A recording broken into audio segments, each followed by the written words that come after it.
Do you know what a canoe man is?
There used to be a profession called canoeman, and if you read the Geological Survey of Canada annual reports, so-and-so goes to survey this area. They get off the CPR line at Denorwick in Northern Ontario, and we signed on 4 canoemen for the summer.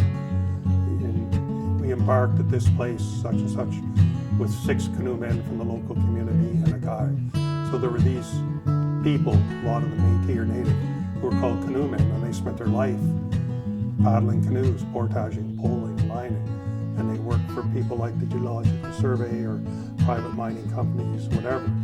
But, you know, it's a profession, it was a trade. It took years to get skilled at it.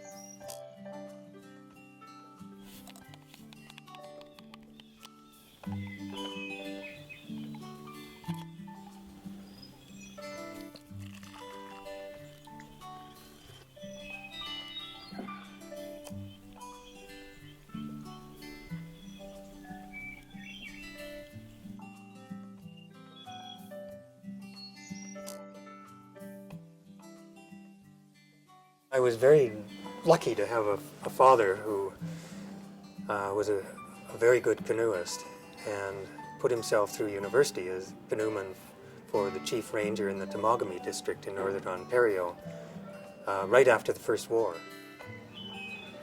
He was the one that first taught me my canoeing.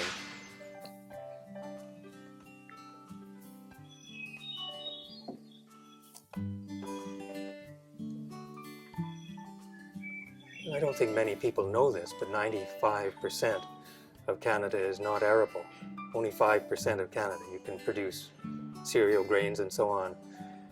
There's more rivers and lakes in Canada per square mile, I think, than anywhere else in the world. We have a really unique kind of arterial system so that you literally can put a canoe in just about anywhere in Canada and canoe from coast to coast to coast. And that is unique.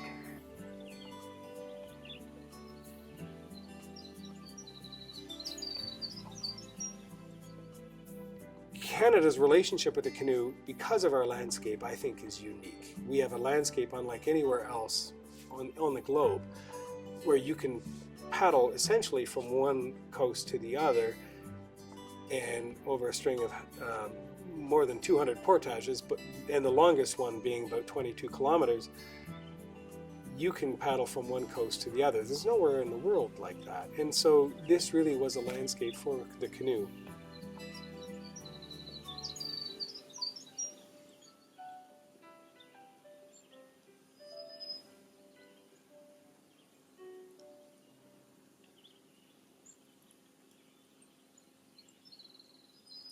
I don't think there would be a Canada without the canoe. We wouldn't have the country that we have without, without watercraft in the way that we know them. And I don't think there'd be a canoe without Canada, because the people that were here first invented that form of locomotion on the water. And literally, kayak means man boat, and it's an Inuit watercraft that was designed for hunting and for transportation. And so I'm very thankful to First Nations people in Canada and North America for inventing, the thing that I love the most, or the thing that I do every day. And there is a connection, there's a very strong connection for sure with our culture. I think Pierre Elliott Trudeau said something along the lines of wanting the canoe to be on our money somewhere, instead of, I think the $5 bill's got some hockey players, but maybe the 100 ought to have a war canoe or something like that.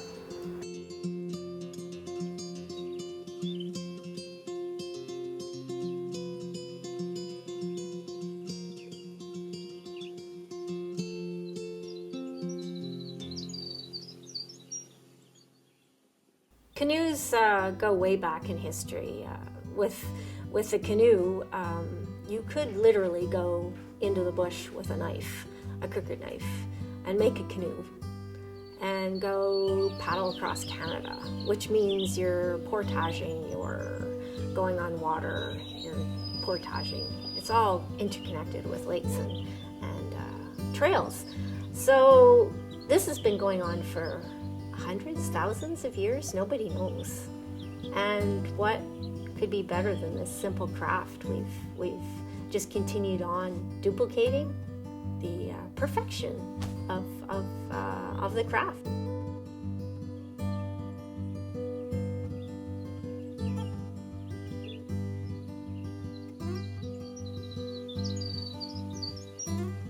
At various times in our history, the canoe has been the main way to get around in the country in the non-winter time of the year. So the whole history of the fur trade and the exploration that went with that was all predicated on you had a canoe to get around. So it was the earliest vehicle for travel in Canada.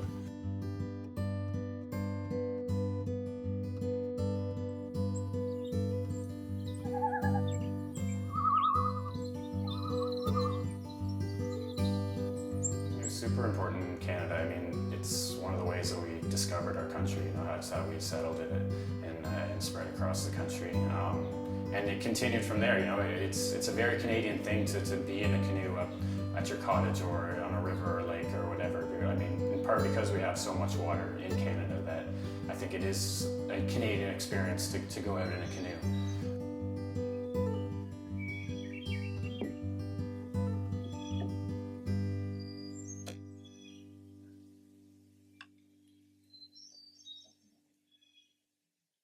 We should feel that it's a symbol of Canada, and it's interesting for us. We get people from abroad who come to Canada because they understand that being the symbol, and they see the connection.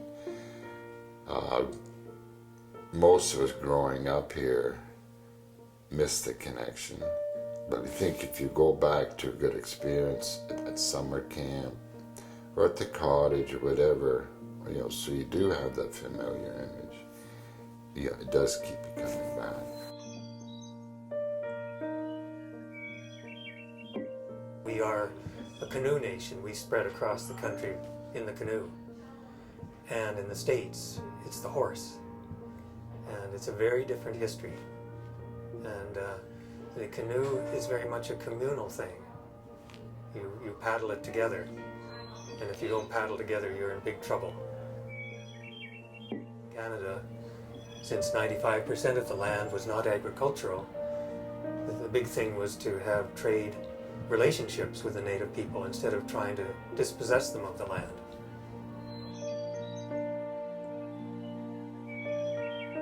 I think the canoe really is part of our culture because, out west you go to the United States and it was the Wild West, the 10-gallon hat, the horse. That's how they traveled through areas. We travel by canoe. And but I learned more about that when I was in Wales just a few months ago speaking. They really were jealous of me being from Canada. They were in passion with the canoe. They loved the canoe, but they really had no canoe routes to go on. Maybe a night if they're lucky, but not a 5-day, not a 10-day, not a 20-day trip. And that's Canadian. Like the canoe is certainly a part of our culture, but canoe tripping I think, is more of our culture. It's the idea of going in the wilderness for a long period of time and again, connecting to nature. And we really should know how lucky we are to have that in our country.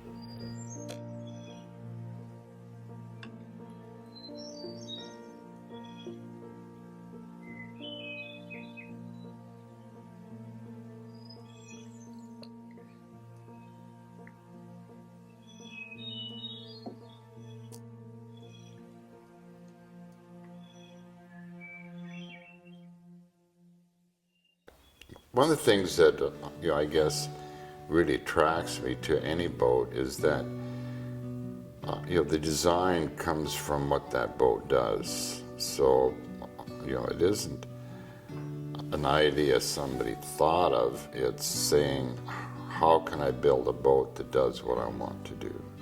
And a canoe is unique in that nature of it has to be adaptable to a whole bunch of things.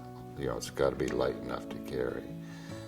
It's got to be seaworthy enough to get you across the lake in a blow. It's got to be big enough to carry your moose home.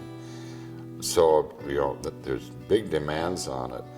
Ultimately, it's beautiful because that design is driven by meeting that objective.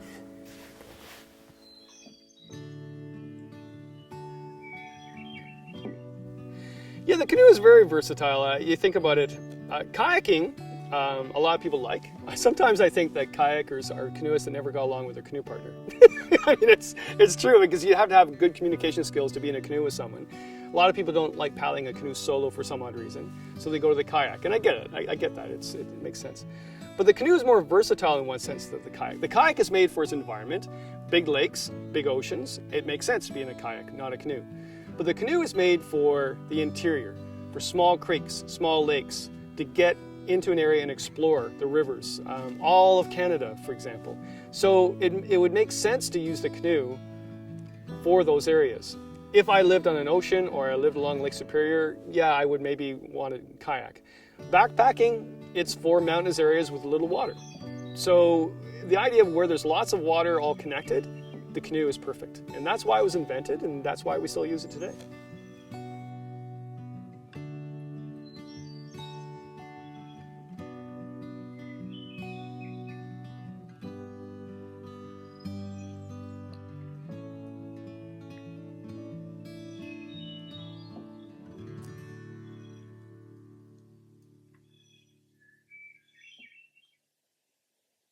It really did create the country.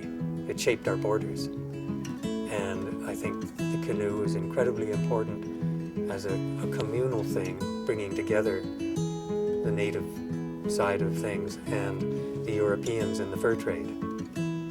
But it's also a craft that you can get to places that you can't get in any other way. Those quiet, little, special, remote places. And also, it's still, I think, the way to see the North.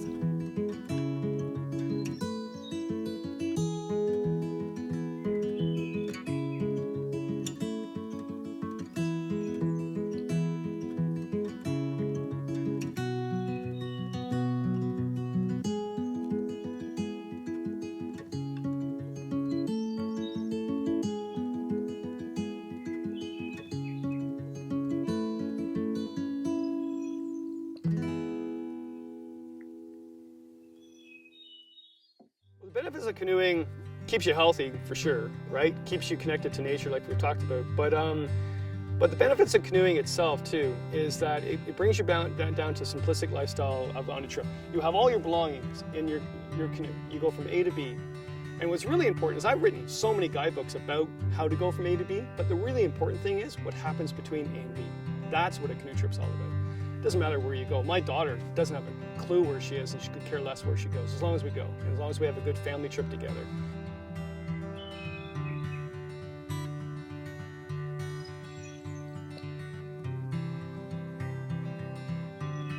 I like seeing just trying to live in the outdoors without really scarring it more than it's been scarred before. I bring a campfire box and set it on a couple stones. And more than likely, I don't want to use the fire pit. For some reason, I want it closer to my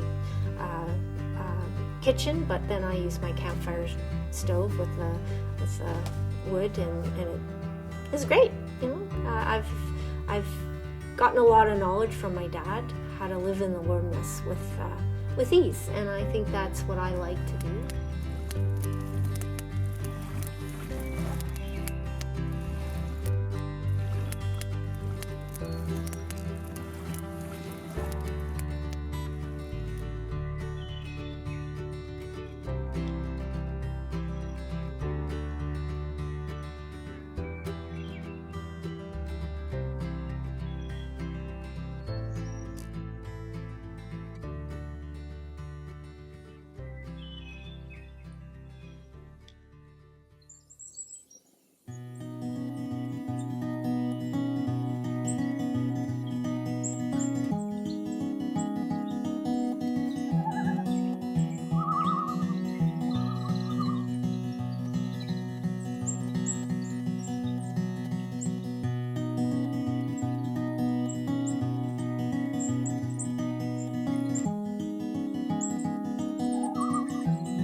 You need to be good enough to know what your limits are. That's the main thing. To not do something stupid. And if you see some really rough water, to try and portage around it. For instance, on the Nahanni there's a place called the Figure 8 Whirlpools. And it was very, very intimidating water, which we shot. And it was a bit hair-raising, but it was at lower water and we could do it. Other more experienced canoemen, by far than I was at that time, portaged around because at higher water it was terrifying and people got killed there.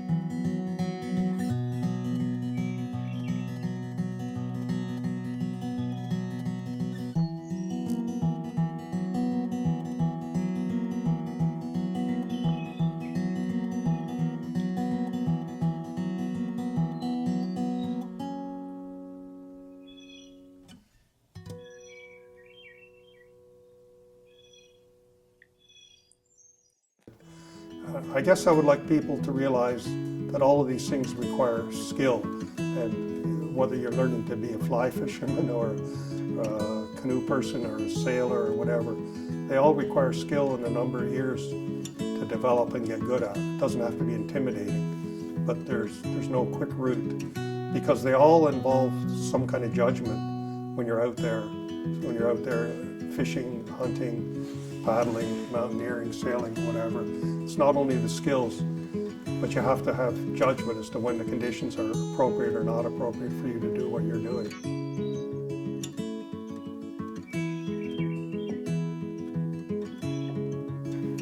I think education is key, because education it teaches people their sense of place in their environment, and I think it's so important with canoeing or any paddling sports is to really understand how special it is, and how you understand it's special is you develop the knowledge of what is open to you, that skill. You can start really simple and then you go on from there, and that's the taste of knowledge, and I think that's so beautiful. In the craft of canoeing, there's the craft of the vehicle. It's so beautiful. A lot of them are made out of canvas wood, some of them are composites, and also how you propel it. It's so simple. It's a paddle and water, and you just go for it. But then it's really nice to have that basing of skill, and I think that's key, to just understand your place in that very special environment. But it also can be a dangerous environment if you don't take the time to learn the craft, and that's what I always emphasize, is you're going to have more fun if you just learn about it a bit more and then go out and have your adventures for an hour or a day, and or go on a long trip in Algonquin.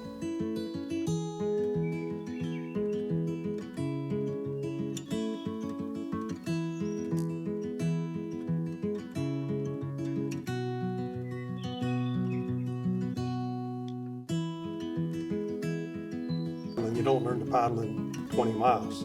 It's the hundreds of miles of accumulated paddling that develop a stroke and a style for you. So there are a few important things that you need to know when you start out. So get any instruction's better than no instruction, I'd say.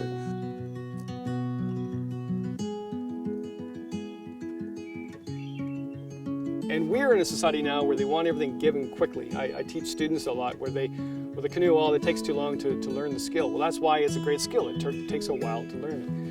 But what I also find too is that you have to know how to portage, single portage. You have to know how to do the J stroke, the Canadian stroke, the stern stroke, all those strokes. And I think that's what we're missing now in society, that we take time to actually do that. Even building a canoe, for example, to build a canoe takes a lot of talent and versatility, and people just want it. Well, can I just buy one? Can't you just take me on a canoe trip? I find my whole life is I've taught myself all those skills: how to get a fire going in the rain, how to be happy out there, how to make good meals, how to portage and not feel the pain that much, how to make sure that you entice yourself to get across that portage. Those are all things that you learn through canoe tripping throughout your life.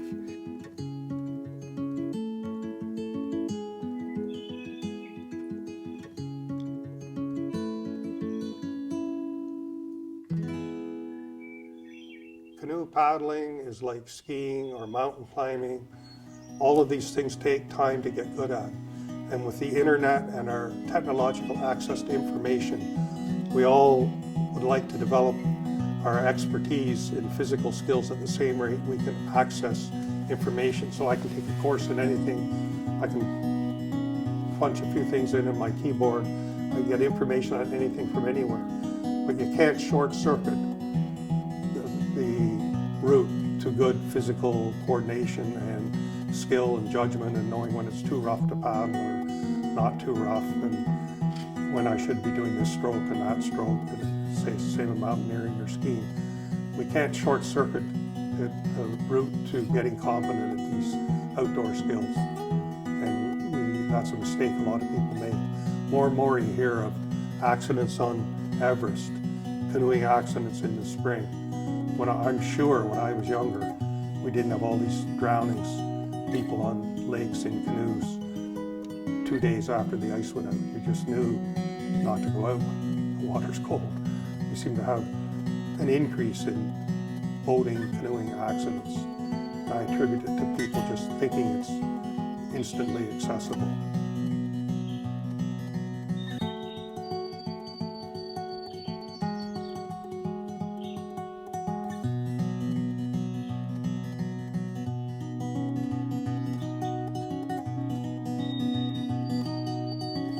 It's a very old art of moving a vessel in the water. So you got the forward stroke, you got the back stroke, and then you've got a draw and a pry, and then you have all different combinations. That's glossing over a bit, but it is all about timing, when to use them, where to use them on the canoe. It all changes. If you put it beyond the pivot point, which is the center of the canoe, every canoe has a pivot point. If you put your little draw up front, well, it will turn your boat, and you can do it a bit more advanced and really have fun with it.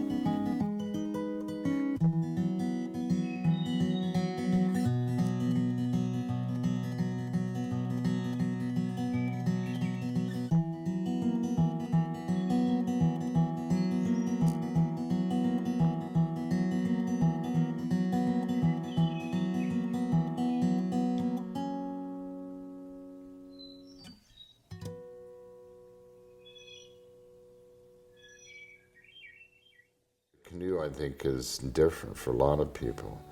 If you're a paddler, your paddling style becomes an art form. If you're a builder, your building style becomes an art form. Yeah, and it's really, you see a lot of components and you have an objective and you shuffle them around till it says what you want to say. You know, it's like the painter, you know, he changes colors till he likes it. Nothing there that bugs you. It becomes a creation. You know, in terms of canoe building, I think what I look for isn't so much building style, it's more the integrity that went into each piece. So you can have a boat that's built very crudely by our standards, you know, in this shop, be as just as beautiful as what comes out of here, because it's based on what the person had to work with and giving each step the best they could give it, you know, and that's the integrity of it.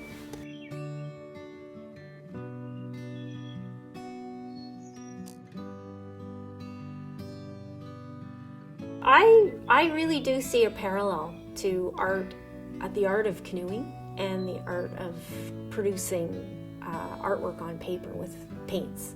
I think of my paddle as my brush, and when I'm paddling, it just connects into a Zen-like, interesting state sometimes. Also, you can just. It's almost like a meditation sometimes, because paddle strokes can be very repetitive. There's a statistic of how many paddle strokes you do in a day. It's probably 1,000 or more.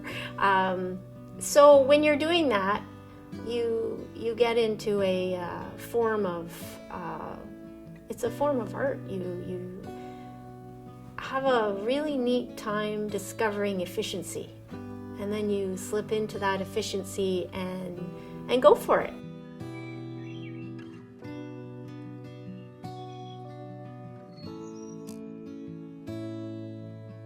And to go in a canoe, it doesn't make any sense to like it, to be quite honest. You're in a canoe and you're using your force to move.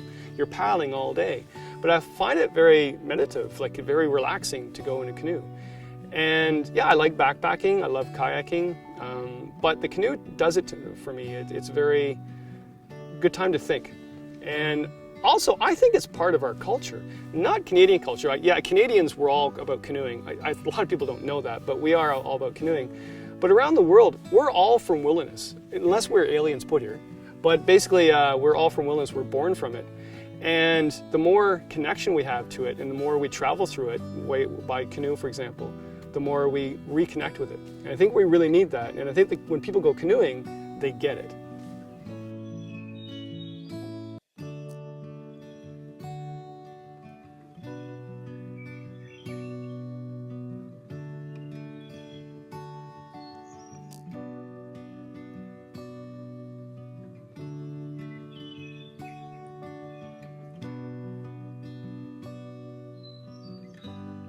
So with paddling, it's the same way. As you learn the structure, the bedrock of canoeing, and then you take it onto an art level. And what I call an art level, and in Paddle Canada, they have a program called Style Canoeing, and it's all the art about how to make the canoe do these amazing routines to describe some pictures in the water. Well, that's pretty artistic to me. And then you learn how to do the timing. You pause in your stroke. We have many different terms how to make your stroke more efficient by waiting and let the synergy of the canoe do the work, and then hold the paddle stroke and let your canoe go around your paddle. Well, that's an art form, knowing when to time your strokes so they become more graceful and more efficient. And then the canoe moves in absolute poetry in motion.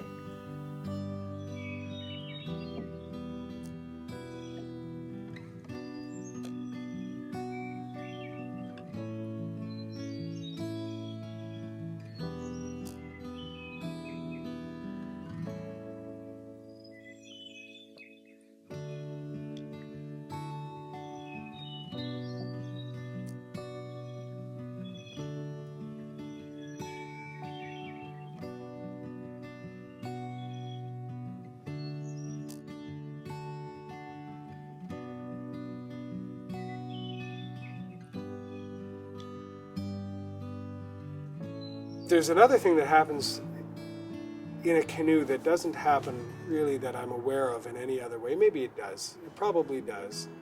But it's pretty special in a boat. And that's when you get a couple portages in on a trip. And you've just climbed up and out.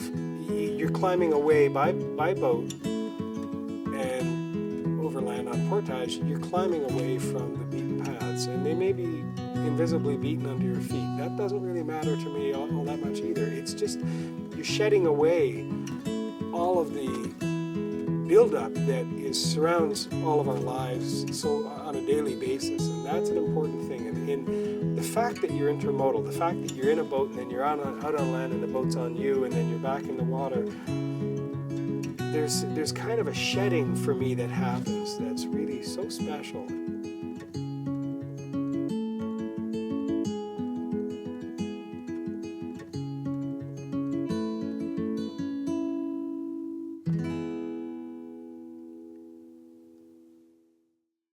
We're a little bit more intimidated by the outdoors than we used to be as a culture, I think. If you look at the numbers of people living in the urban areas, it's quite understandable. So I guess my answer would be, it's not just the fear of canoeing, it's comfort in the outdoors. So to be comfortable in the outdoors, to be comfortable with rain, bugs, cold, heat, you just have to spend time out there and find out from somebody experienced what it's like. Just don't head out. All of these things have a whole bunch of knowledge and skills, and what we've forgotten is that these skills can be lost in generations. You know, the ability to be comfortable outside, that can be forgotten. We can have cultural amnesia. So I think it's kind of more like, as I say, a cultural amnesia than an incapability of learning. So you have to spend time in the outdoors, and it does have a learning curve, and you do have to be comfortable with it and know which animals to worry about and which not, and know when the water's cold and when it's not. And I noticed in Temagami, where I go a lot, I've been going since I was 13, more and more you get people early in the spring and late in the fall on canoe trips, and you shake your head because you know how cold the water is and how slim the chances of somebody else coming by are if there's an incident. The answer would be, well, we have our sat phone or our beeper or whatever, but the issue is there doesn't seem to be the respect there for the severity of the elements and the understanding when it's, you know, October's not a good canoeing time in Temagami, nor is May, really. So I think we have to be more aware and learn more and not make assumptions about ease of exposure.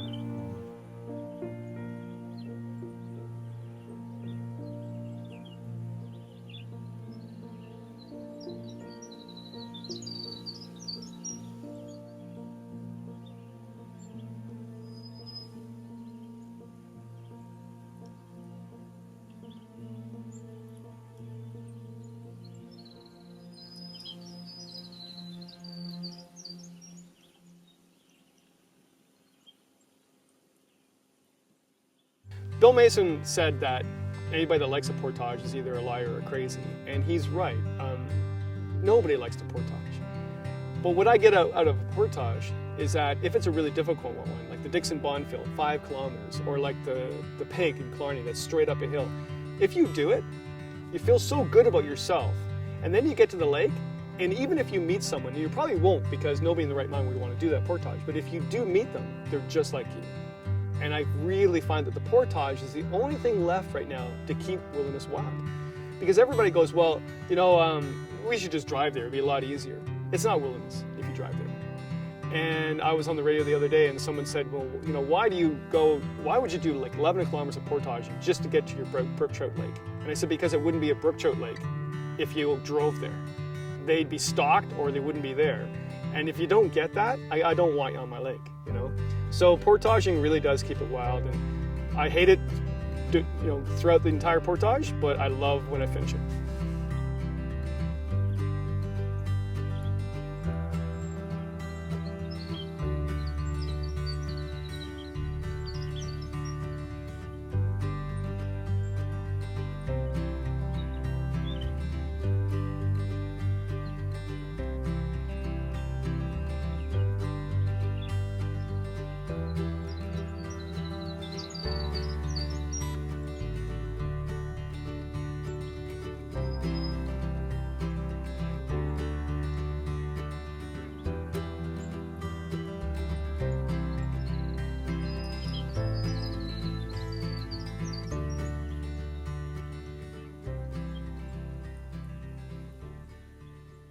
A lot of us who stay at canoeing in one form or another, building or paddling or whatever, do it because it's the kind of experience that it brings to you. So my friend Rod Crawley, who died last year, always claimed that it strikes on the physical plane, it strikes on the intellectual plane, it's historical, cultural, and it affects you on the spiritual plane. And his claim was there aren't many activities that you can undertake which will give you nutrition on all three elements. And he was always a big believer in that, and he's right. When I look back on my canoeing times and the ones I may have left to look forward to, I don't think of, oh yes, I'm going to go up that big rapids or down that big rapids. I can hardly wait. I'm thinking, yeah, I'll be out there, I'll be around the fire, it'll give me a chance to think about these things, it'll give me a chance to spend time with these people I like talking to. We'll be away from television, the internet, cars, telephone, all of that jazz. That's what I'm attracted to in the experience now, not just the physical act of paddling. The physical act of paddling is the thing that allows me to get to that other place.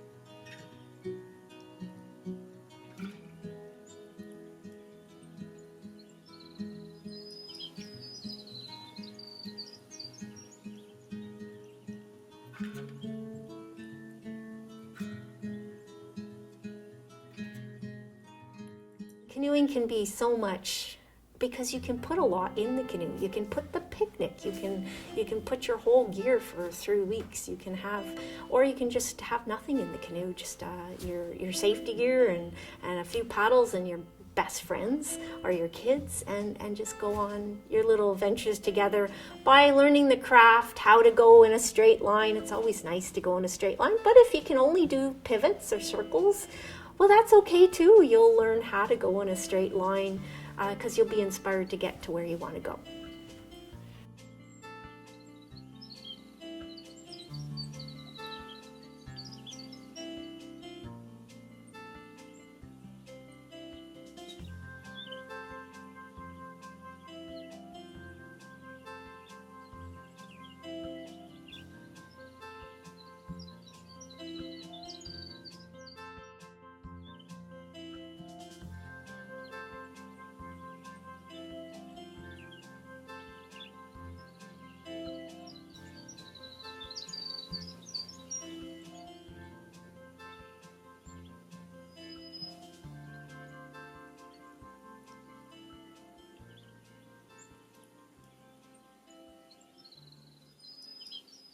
Well, I really enjoyed being in this business, and canoes are fun, making stuff's fun, paddling's fun,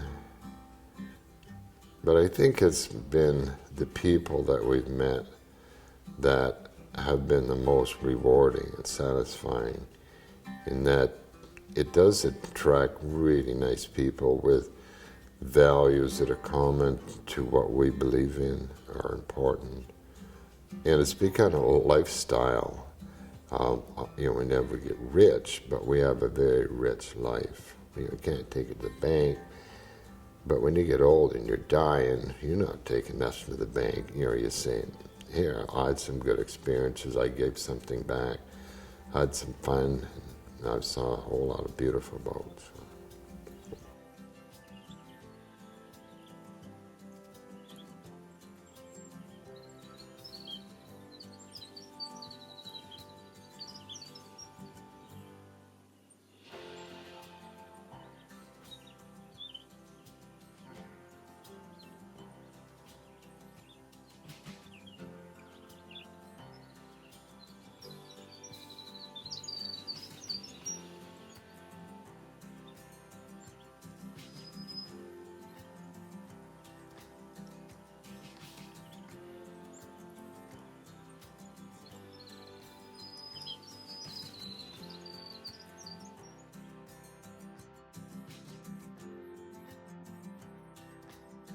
there's so many different types of canoe kayak. You know, it's like cycling. We've got whitewater, flatwater racing, marathon, outrigger, surf ski. There's dragon boat, war canoe, C1, K1. There's just so many different types of paddling. So finding out what you love to do and figuring out how to do it every day is pretty much the secret of the life, I think.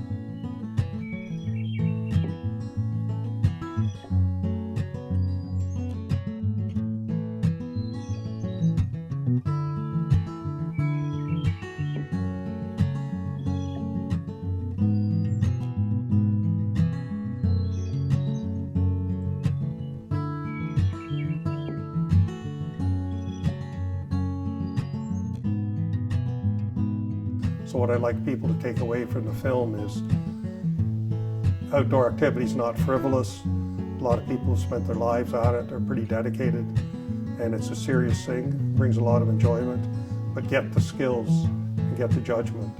And by doing, there's no quick route to that.